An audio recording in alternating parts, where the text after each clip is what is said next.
तुम्ही बारामतीमध्ये आलात तर बारामतीचे रस्ते, बारामतीचे जे एज्युकेशन सेंटर आहेत किंवा बारामतीच्या इमारती, इतकंच नाही तर बारामतीचं रेस्ट हाऊस आणि इतकंच नाही तर आजूबाजूची बारामतीची शेती, हे जर पाहाल तर असं वाटेल तुम्ही कुठल्या तरी विदेशात आहात.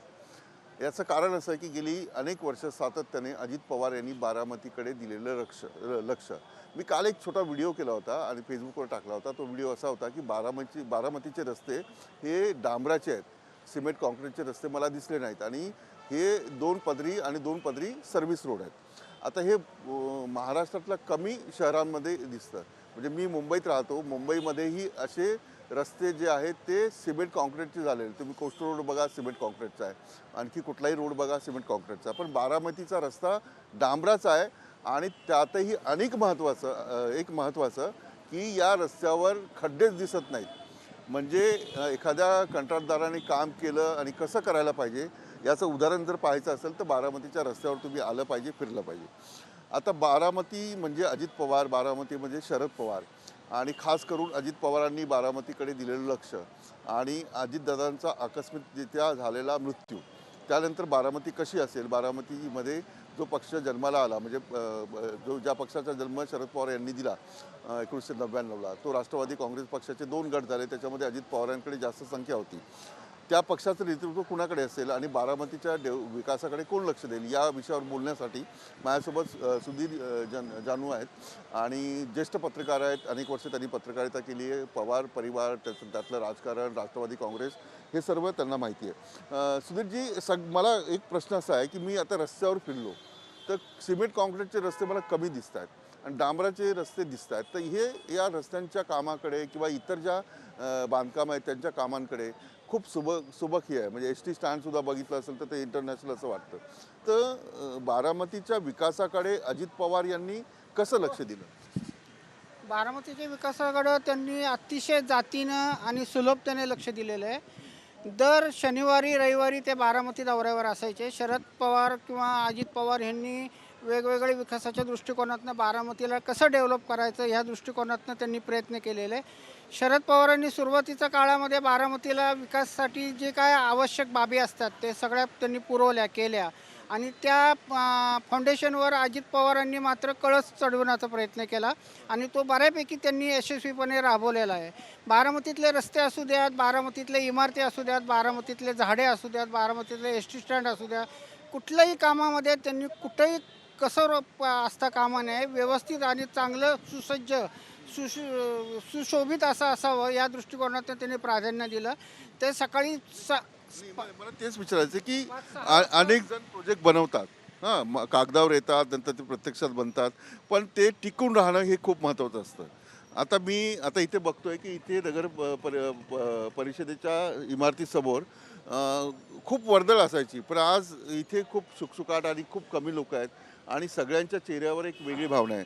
सुधीरजी, एक महत्त्वाचं आहे की समजा अजितदादांची कामाची स्टाईल तुम्ही सांगत होता की सकाळी 6 वाजता सुरू व्हायची, पण काम ॲक्युरेट होतं की नाही, त्यात करप्शन होतं की नाही होतं आहे किंवा ते मार्गी लागते की नाही, ही कामाची पद्धत कशी होती?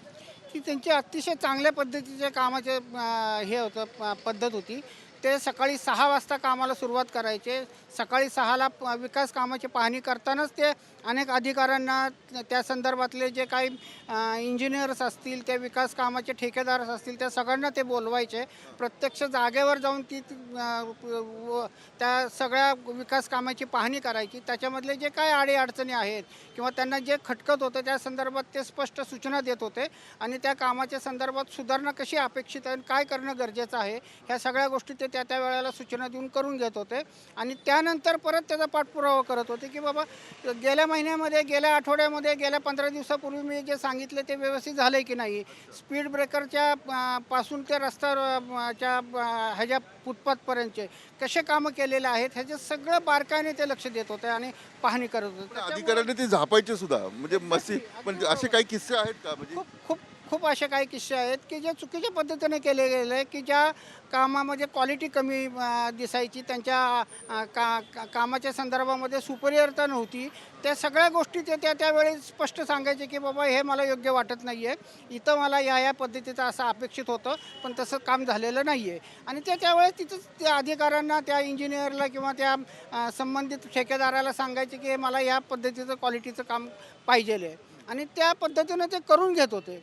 त्यामुळं बारामतीच्या विकास कामाला जी काही चांगली गती मिळालेली आहे, जी सुशोभीकरण मिळालेलं आहे, जी सुविधा चांगली मिळालेली आहे, त्याचं मुख्य जे शिल्पकार आहेत ते अर्थातच. मी तर पाहिलं खूप हिरवळ आहे आणि झाडं सुद्धा आहेत. हे असं म्हणजे असं त्यांच्या डोक्यात कसं आहे? नाही, हिरवळ यासाठी आहे की सुरुवातीला रस्त्याचं रुंदीकरण करत असताना पूर्वीचे जे काही झाडं होते ते बरेचसे झाडं त्यांनी काटले होते किंवा तोडले होते, पण त्याच्या दुपटीनं तिपटीनं त्यांनी ते झाडं सगळे लावले. आणि बारामती ही हिरवळ असावी, हरित असावी, सुशोभित असावी, सुंदर असावी, असं त्यांचं एक मनापासून त्यांना वाटत होतं, आणि त्या दृष्टिकोनातले त्यांचे सगळे पावलं चालले होते. बारामती हा तालुका, हे शहर, हे केवळ महाराष्ट्रात किंवा आपल्या जिल्ह्यातच नव्हे तर देशामध्ये एक नंबरचं अतिशय सुंदर असं शहर. म्हणायचे का की आपले बारामती त्यांनी अनेक भाषणातून आपल्या भावना व्यक्त केल्या होत्या की बारामतीला मला एक नंबरचं शहर बनवायचं आहे, आणि त्या पद्धतीनं त्यांची वाटचाल आणि त्यांचं कार्य चालू होतं, आणि लोक त्याला छानपैकी प्रतिसाद देत होते. ठेकेदार त्यांना सगळं मदत करत होते, काम करणारे इंजिनियर, अधिकारी त्यांना सगळं सपोर्ट करत होते, आणि काम करण्याची त्यांची ही जी पद्धत आहे ना, ह्या पद्धतीचाच त्यांना जास्त फायदा मिळत होता. पण सुधीरजी मला सांगा की तुम्ही एवढी वर्ष म्हणजे पवार परिवाराला पाहिलं आहे, तर अजित पवारांना राजकारणाची गोडी कधी लागली की शरद पवारांनी त्यांना राजकारणात आणलं की त्यांना स्वतःच गोडी लागली? शरद पवार साहेबांनी साधारण 84-86च्या काळामध्ये अजितदादांना संधी दिली. 86च्या दरम्यान बारामती तालुक्याच्या शेजारी इंदापूर तालुका आहे, त्या ठिकाणी छत्रपती सहकारी साखर कारखाना आहे. त्या कारखान्यावर ते पहिल्यांदा संचालक म्हणून निवडून आले.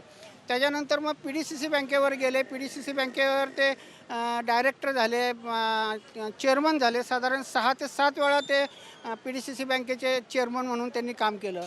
त्याच्यानंतर मग ते सुरुवातीला खासदार म्हणून बारामती लोकसभेतनं ते निवडून गेले. 6-1 महिन्याचा कालावधी गेल्यानंतर त्यांनी खासदारकीचा राजीनामा दिला आणि पुन्हा आमदारकीला ते उभे राहिले. आमदारकीला ते बारामतीला उभे राहिल्यापासून आज तगाय साधारण 6 ते 7 वेळाला ते चांगल्या बहुसंख्य मताधिक्याने निवडून आलेले आहेत, आणि त्यांचं विजयाचं हे रेकॉर्ड आहे आत्तापर्यंत झालेलं आहे. ते कधी त्यांनी बारामतीला कधी अंतर दिलं नाही, बारामतीच्या विकासाला अंतर दिलं नाही. आपलं घर हेच बारामती आहे असं समजून त्यांनी ह्या सगळ्या गोष्टींचं. राष्ट्रवादी काँग्रेस झाला तेव्हा ते पवार परिवारातलं वातावरण कसं होतं? ना त्या कालावधीमध्ये कसं झालं की अजितदादांवर काही आरोप केले गेले, आणि त्या अनुषंगाने मग ते युतीबरोबर ते गेले. त्यांनी त्यावेळेस एक वेगळा विचार, एक वेगळी धारणा, एक वेगळा गट त्यांच्यासोबत होता, आणि त्यानंतर त्यांनी मग युती सोबत राहिलं. आणि शरद पवारांचं जे आहे ते त्यांना कुठल्याही परिस्थितीमध्ये BJP बरोबर जायचं नव्हतं, त्याच्यामुळं त्यांचे राजकीय विचार वेगळे होते. त्या दृष्टिकोनातून मग ते NCPचे 2 भाग तयार झाले. मधल्या काळात आता दोन्ही राष्ट्रवादी काँग्रेस एकत्र होणार आहेत अशी चर्चा होती, ती कुठपर्यंत आली होती आणि ही कुणाची भूमिका होती की दोघांनी एकत्र? दोन्ही कार्यकर्त्यांमध्ये, दोन्ही लोकांच्या नेत्यांमध्ये ही सुरुवात झाली होती. चर्चा त्यांच्या चालल्या होत्या. राजकीय त्या संदर्भामध्ये अनेकांनी अंदाज बांधले होते की आता राष्ट्रवादी शरद पवारांची आणि राष्ट्रवादी अजितदादांची हे दोन्ही राजकीय पक्ष एकत्र होतील किंवा होण्याची शक्यता आहे. तशी परिस्थिती पण निर्माण झाली होती. लोकसभेच्या नंतर विधानसभा झाली. विधानसभेनंतर येणार अशी चर्चा चालू होती. चर्चा चालू असतानाच मग परत महानगरपालिका, नगरपालिका ह्या सगळ्या इलेक्शन सुरू झाल्या. त्या काळात पण दोन्ही राष्ट्रवादी काँग्रेस एकत्र येतील असं कार्यकर्त्यांमध्ये पण चर्चा चालू होती, आणि नेतेसुद्धा म्हणत होते की या संदर्भामध्ये चर्चा चालू आहे, पण अजून त्याला पूर्ण असं मूर्त स्वरूप मिळालेलं नव्हतं. पण आग्रही कोण होतं? म्हणजे मोठे पवार दोन्हीकडनं होते. दोन्हीकडनं होतं. दोन्ही कार्यकर्ते, दोन्ही पक्षातील नेत्यांचं असं मत होतं की ह्यांनी एकत्र यावं. दोन्ही वेगळे झाल्यावर काय पवार परिवारामध्ये काय वाद झाले किंवा अबोला झाला? नाही नाही, तसं नाही म्हणतायत, कारण ते कुटुंबाने ते पहिल्यापासून एकत्रच होते. त्यांचे फक्त राजकीय विचार आणि प्रणाली थोडीशी जरा वेगळ्या पद्धतीची राहिली. पण आता अजितदादा नाहीये तर बारामतीचं किती नुकसान झालं? नाही, बारामतीचं किती नुकसान झालं असं म्हणण्यापेक्षा आता जो काय बारामतीचा आत्तापर्यंत विकासाचा जो काय फ्लो चालला होता किंवा जी गती होती, त्या गतीला थोडं कुठंतरी ब्रेक मिळेल अशी परिस्थिती निर्माण झालेली आहे. की अजितदादांचं काम करण्याचं जे काय कार्यपद्धती होती ती अतिशय फास्ट होती. त्यांना सगळ्या गोष्टी अगदी मनासारख्या व्यवस्थित, सुरळीत आणि चांगल्या पद्धतीनं स्पष्ट, स्वच्छ असं काम करण्याची त्यांची कार्यपद्धती होती.